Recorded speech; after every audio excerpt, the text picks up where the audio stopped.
What's up, YouTube? Mountain Metal Anthony here with another one for you. So today we're gonna go repair a carnival ride. This is one of my frequent customers, a good friend of mine. I can't wait to get out there and get on it. And today we're gonna be taking El Carco again, because we still have not gotten the SA 350 back for the black truck, and this would be an appropriate job for that truck. But hey, it's not like I don't got another welding truck, right?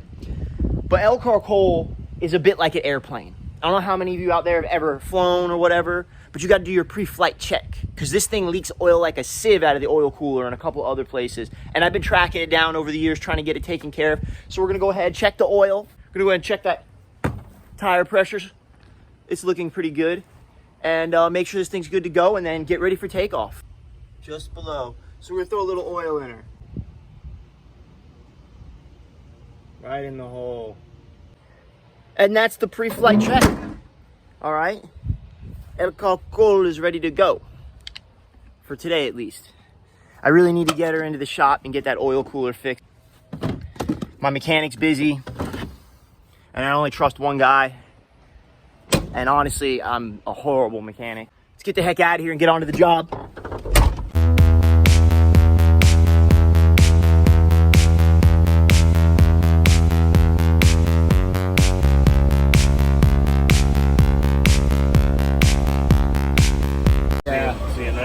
Yeah. He's going to move this and we'll show you. Okay. The other side is a lot worse. But this isn't too bad. No, it can be cut out and replaced. It's not like it's unweldable. And I did find 2.5 locally. Yeah. But it's metric. So it's like 60 millimeters. Is this another Italian ride? Yeah, it's Trivoli. Trivoli. This is Sonny, by the way. He's the man. Hey, guys. So we're fixing. All right. Then we'll go with those two going up. We'll cut it at the hinge up top, cut it there, cut it there, cut it there, cut it there, cut it there, and cut it there, and drop the whole piece out. You do that. So I'm gonna go ahead and prep everything out and get prepared to put the new pieces in. They're on their way with the metal right now. But we just gotta make sure we got a nice clean surface and everything's ready to weld.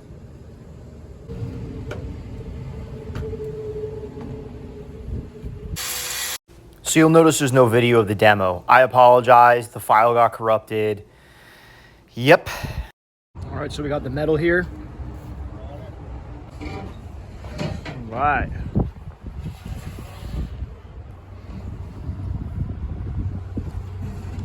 So next thing I'm doing is cutting this piece of 3-inch, replacing it. That can get built later. All right, so we got some weather rolling in. This is just kind of part of the gig when you're a mobile welder and on-site guy. Oh, got something in the eye. In Florida, you can smell it. It starts with the wind, and then it gets to smell. Ain't that right, Bruce? Oh, yeah. You can smell the rain coming? That's Florida for you. That's Florida. All right, so we'll pick this back up again tomorrow. I'm going to try to do a little bit more work before I head out of here, but I'm going to put my camera up because we're starting to get rained on, and I'm not trying to ruin this thing. All right, so the rain hasn't quite rolled in yet. We keep getting spits. And I decided just to keep kind of moving forward and working here. But as you can see, we've come into another issue. That's all rot.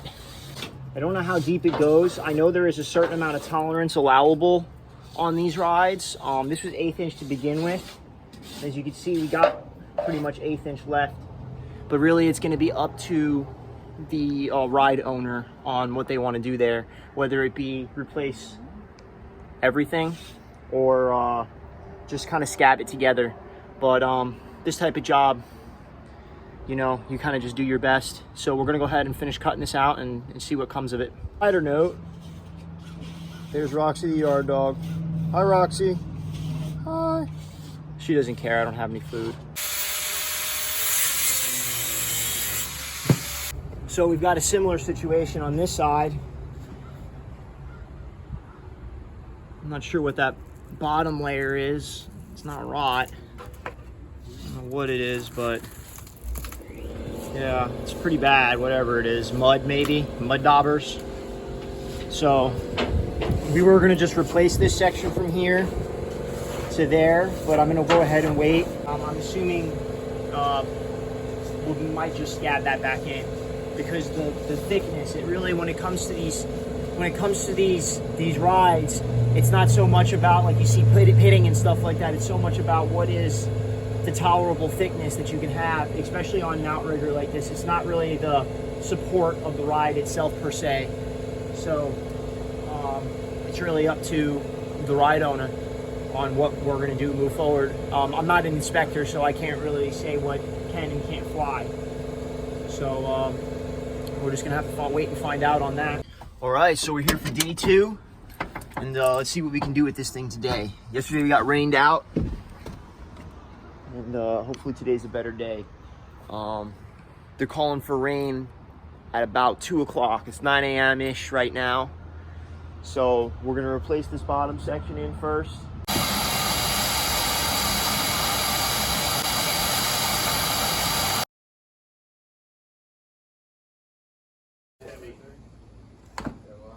Why don't you do it at the bottom? Bottom? Yeah. Right to the edge. Got it. Can't even see the bottom of it.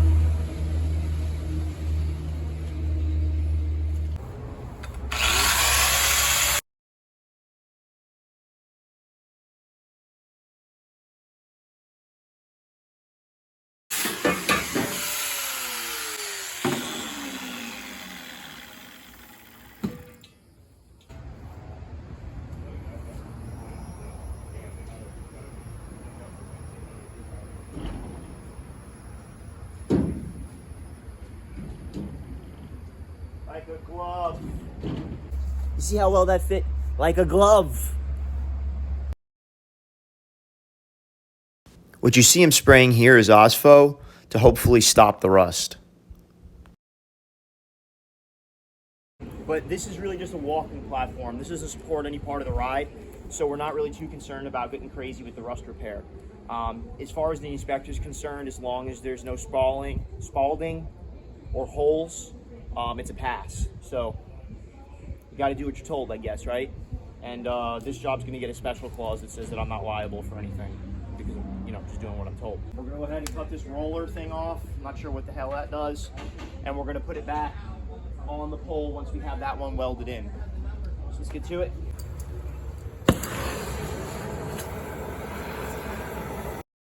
So the 1/8 inch tubing we used to replace this is actually above spec.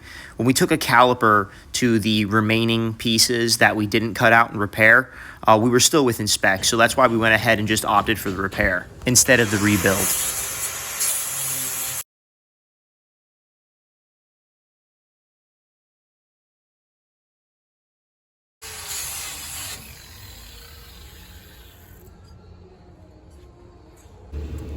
Stay hydrated. It's freaking Florida, huh?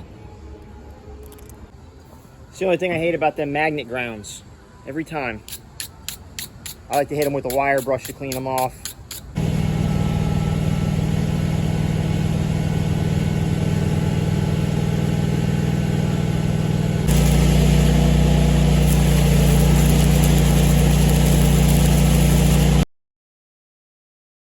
I opted to use a downhand technique with 3/32 60-10 because of the pitting and the rust in the original metal. 58 amps seems to be the ticket here.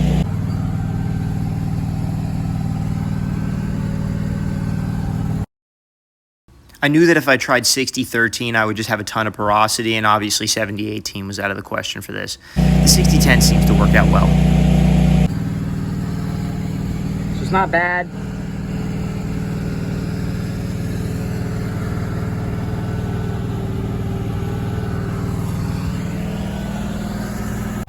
All right, whenever I like to set my chop saw up, just to make sure it really is straight, I like to throw a speed square on it, just like that. And as you can see, it's straight. All right, we got our drawing of what we need to make. So I'm gonna start with the 106s, and the 72, or the 106 and the 72 and 7/8. Get a cut.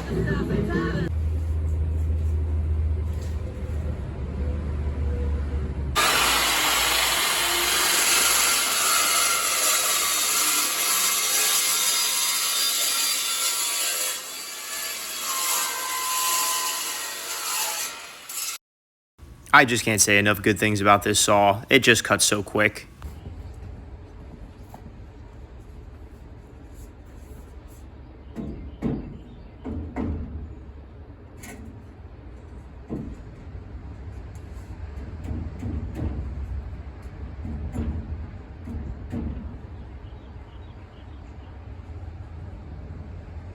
fit up.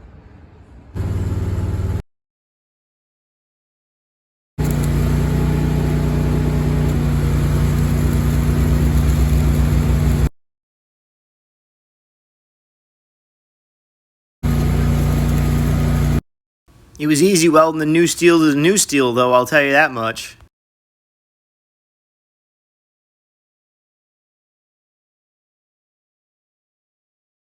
Before I looked at it, I was welding aluminum and steel. That don't work. No, I thought it was pretty funny.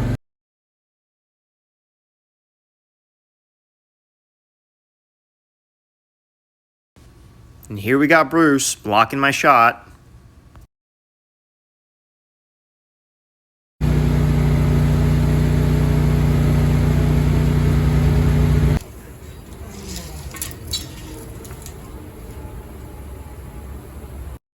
The Evo chop saw is just a tool I think every mobile fabricator, welder should carry. It just makes the prep process so much easier. Straight cuts every time as long as you got everything evened out. I mean, again, great saw. Right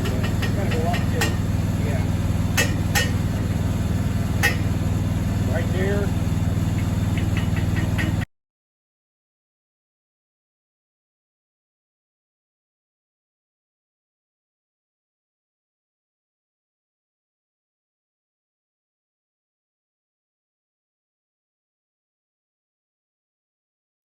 So with that Evo chop saw, I was able to get a very tight fit up. So no clamps necessary, just kind of bang it in place, tack it, and then do a full weld all the way around.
Should have been a pole dancer.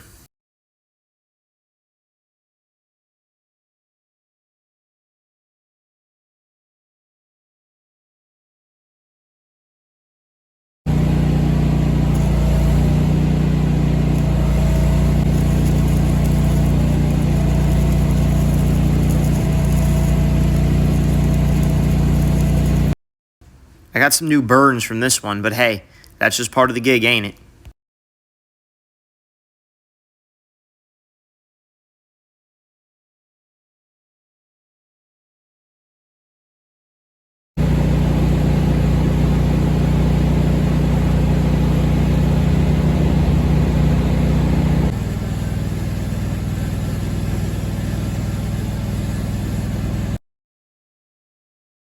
Basically what you see me doing here is just welding on the leg holders for when this platform is fully folded out.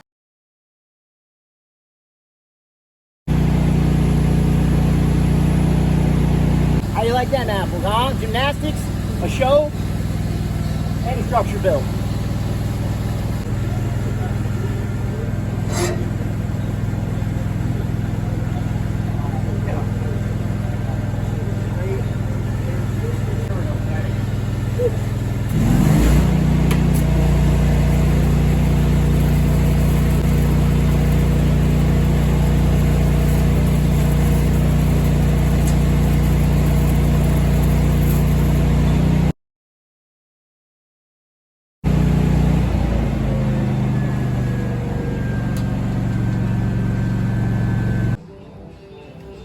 All right, guys, that's it. It's finished. It's done. And I'm happy because that was painful. But hey, you guys got to see a little welding, yoga, or gymnastics, or whatever you want to call it. If you liked what you saw here today, give me a like. Give me a subscribe. Ding that bell. If you didn't, leave a dislike. I like those too. Leave a comment about how I'm not supposed to curse. How bad of a welder I am. Otherwise, have a good day. Keep pushing rod. Keep doing what you do. I'll catch you guys next time. I'm Melton Metal Anthony. Have a great day.